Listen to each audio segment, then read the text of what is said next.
जय श्रीराम. श्री ब्रह्मचैतन्य गोंदवलेकर महाराज यांच्या प्रवचन ह्या पुस्तकातील आज 4 एप्रिलचं प्रवचन.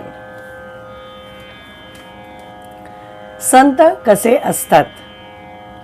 आपले शहाणपण बाजूला ठेवून जो संतांना शरण जातो तोच खरा साधक.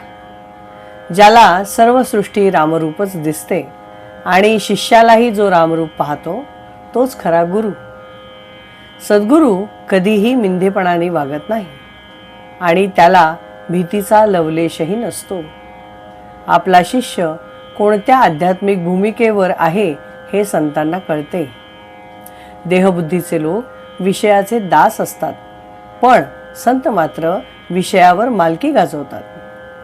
संतांजवळ जे समाधान असते ते आपल्याला लाभले किंवा त्याची आवड उत्पन्न जर झाली म्हणजे संतांची प्रचिती आली असे समजावे. औषध काय आहे हे न कळता सुद्धा रोग्याने ते श्रद्धेने घेतले तर त्याला गुण येतो, किंवा एखाद्याला स्वयंपाक करता आला नाही तरी त्याला अन्नाची चव समजते आणि तो पोटभर जेवू शकतो. त्याचप्रमाणे एखाद्याला ज्ञानाचा अनुभव येईल, पण शब्दाने ते त्याला सांगता येईलच असे नाही.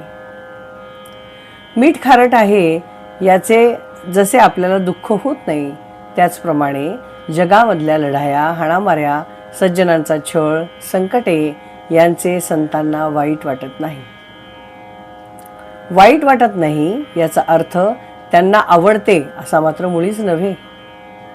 पण मीठ जसे खारटच असणार तसा जगात या घडामोडी होणारच. जगाची राहाटीच अशी आहे हे समजून तो दुःख करणार नाही.